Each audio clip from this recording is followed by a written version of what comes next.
नमस्कार दोस्तों, एक बार फिर से स्वागत है आज के चैनल पे। इसके पहले कई सारी क्लासेस पे हम लोगों ने बातचीत किया था, बीच में थोड़ा एक लंबा ब्रेक हो गया, गैप हो गया और उसकी वजह से क्लासेस कंसिस्टेंट हो नहीं पाई है।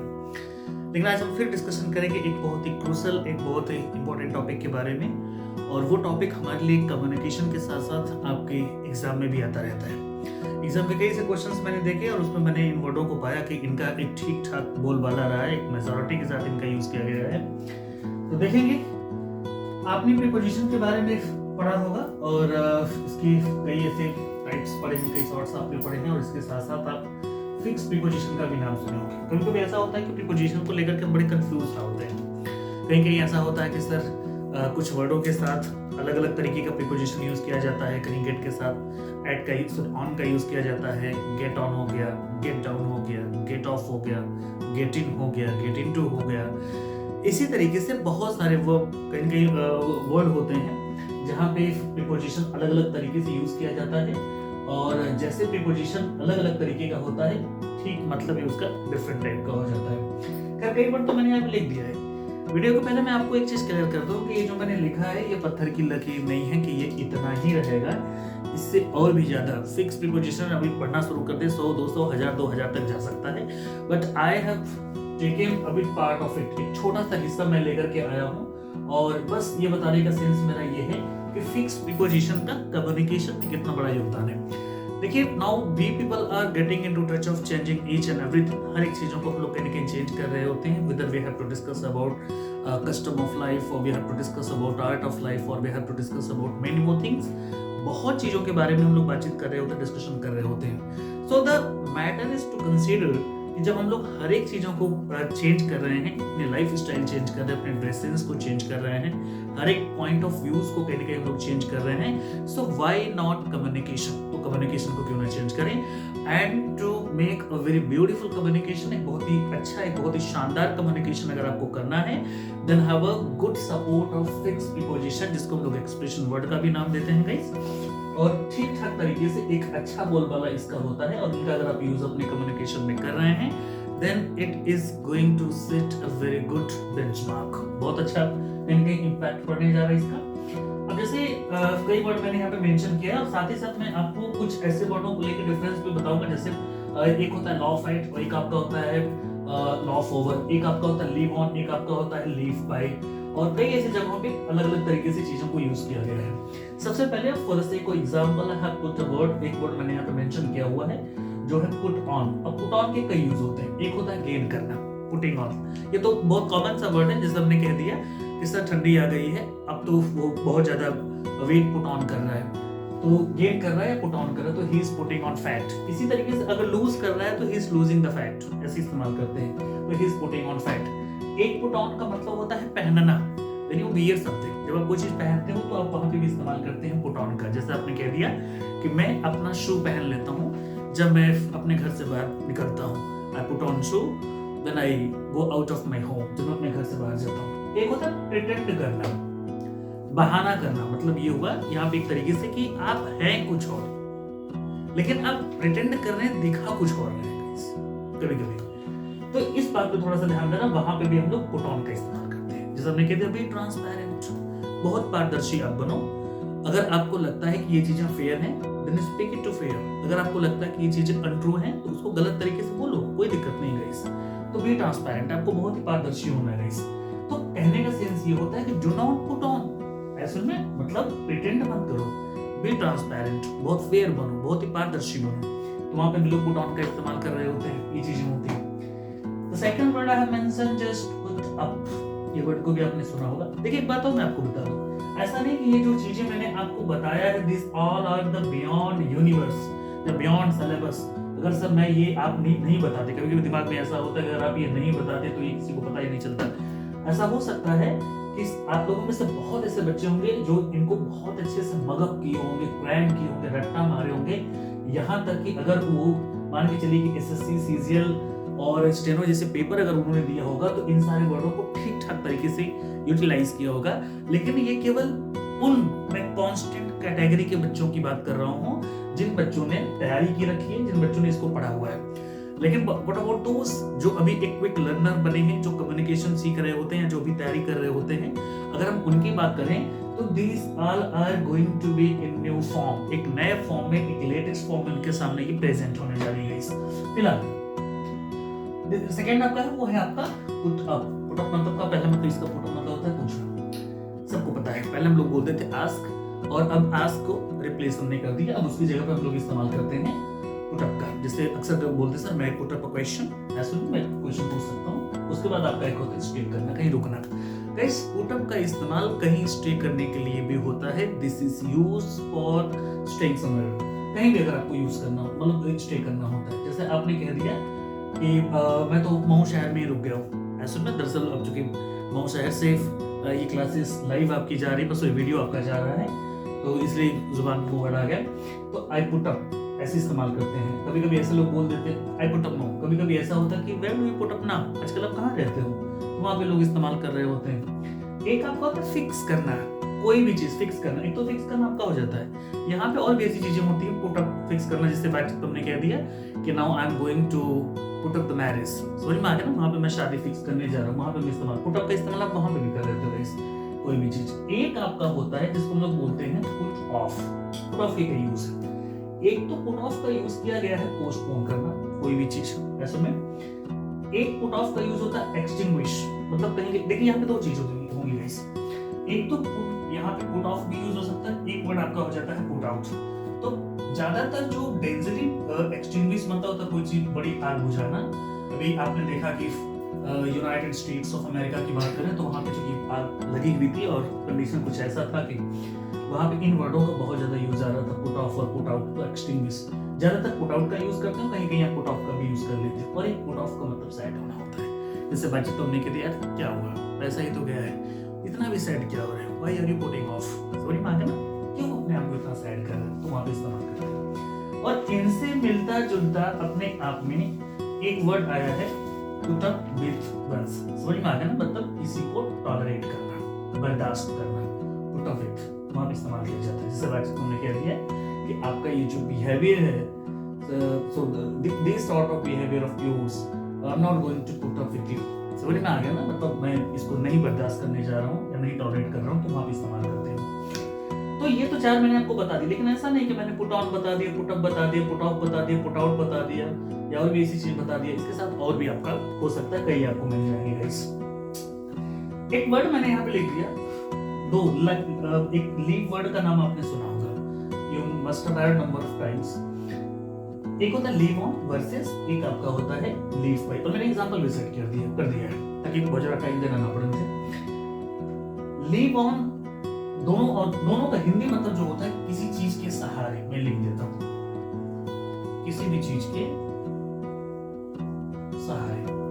लेकिन एक लीव ऑन जब हम खाना की बात करेंगे, जब खाने की बात आती है, ऐसे में खाने में कुछ भी हो सकता है, तब आप लीव ऑन का यूज कर रहे होते हो। जैसे आपने कह दिया कि सर अक्सर करके आपने देखा होगा महिलाएं व्रत रखती हैं और कुछ ऐसी चीजें होती हैं कि उसी के सहारे वो रह जाती है। जैसे आपने कह दिया कि वो केवल पूरे दिन वो फल के सहारे रह गई, जैसे बातचीत में बोलेंगे she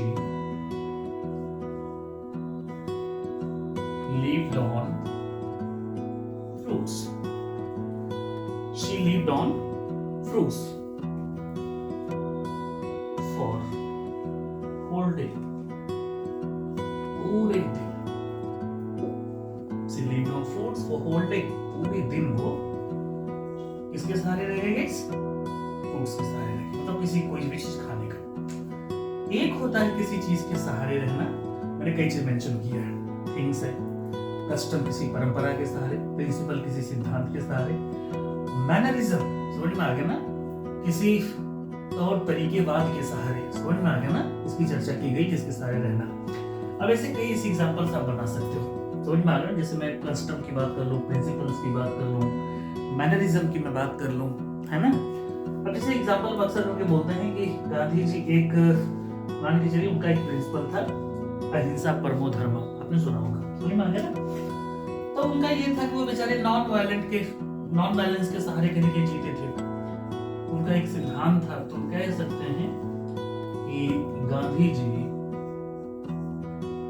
used to live by, यहाँ पे याद रहेगा इस, जब आप किसी खाने पीने की बात करेंगे तब आप इसके साथ प्रीपोजिशन ऑन का यूज करोगे, जब आप इन सब चीजों की बातचीत करेंगे तब आप प्रीपोजिशन बाय का यूज करेंगे। ये कॉम्पिटिटिव एग्जाम में आ चुका है गाइस, और ये आता भी रहता है, अक्सर करके बच्चे इस पे ठीक ठाक कंफ्यूज हो जाते हैं कि कहाँ पे ऑन का यूज कहाँ करना है और कहाँ पे बाय का यूज करना है। तो सेंटेंस ध्यान देना, और एक बात हमेशा याद रखिए, जो चीजें आपको लगता है कि this is going to create confusion, आप उस पे कई एग्जांपल बना लो। अगर आपने कई ऐसे एग्जांपल सेट कर लिए ना, this is going to be set in your long term memory, हमेशा के लिए कहीं ना कहीं हो जाएगा। इट इज अनफॉरगेटेबल, कभी भूला नहीं जा सकता है। ध्यान देना थोड़ा सा, मैंने लिखा कि Gandhi ji used to live by, क्या था उनका, नॉन वायलेंस, नॉन वायलेंस, अहिंसा। वायलेंस मतलब होता है हिंसा, नॉन वायलेंस मतलब हो जाएगा अहिंसा, ये बात जानते हैं क्या, अहिंसा।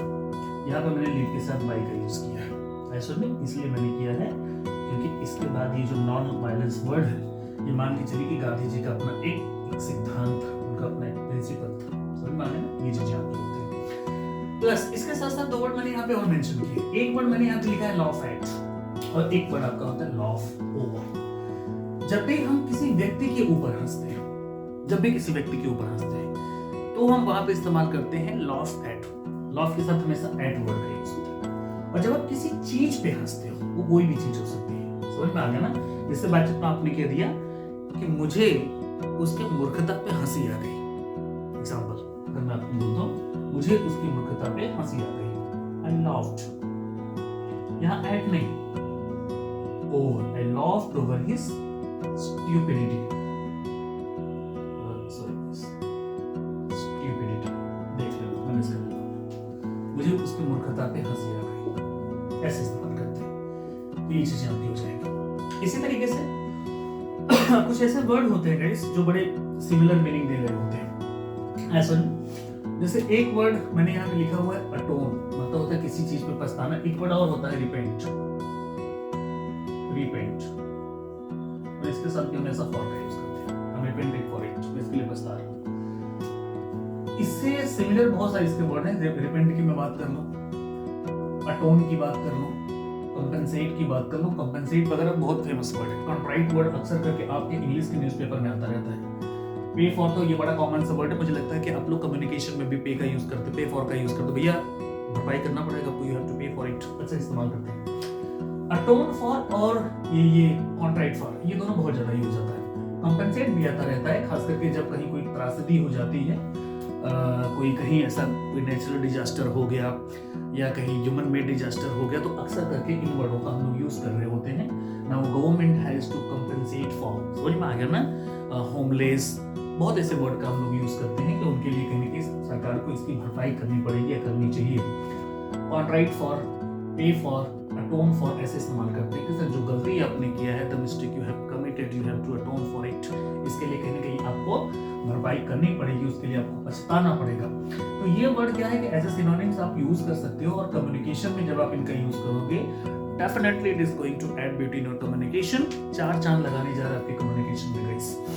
इसी तरीके से मैं अक्सर करके क्लासेस लेता रहता हूँ बच्चों का, तो उसमें मैं डिजायर की क्लास पढ़ाता रहता हूँ, but let me clear one of the most important things between, कहीं कहीं ऐसा होता है कि डिजायर वर्ड आ जाता है, कहीं कहीं ऐसा होता है कि डिजायर्स वर्ड आ जाता है। अगर बहुत बारीकियों से आप फोकस कर रहे हो, then you have come to know, पता चल जाता है आपको कि कहाँ पे कैसे किन किन चीजों का इस्तेमाल करते हैं, नहीं तो अगर हम लोग ध्यान नहीं देते तो बड़ी समस्या हो जाती है। अब जैसे डिजायर वर्ड अपने आप में, अगर हम लोग एक फिगर ऑफ स्पीच की बात, पार्ट ऑफ स्पीच की बात करते हैं, तो it is acting as a noun. अगर मैं डिजायरस वर्ड की बात करता हूँ, then it is acting as an adjective, एक एडजेक्टिव की तरह काम करता है। और इन दोनों के साथ जो प्रीपोजिशन यूज करते हैं, डिजायर के साथ हम प्रीपोजिशन यूज करते हैं फॉर, और डिजायरस वर्ड के साथ हम यूज करते हैं ऑफ। यहाँ पे जगह नहीं, लेकिन मैं एग्जांपल बोल देता हूँ।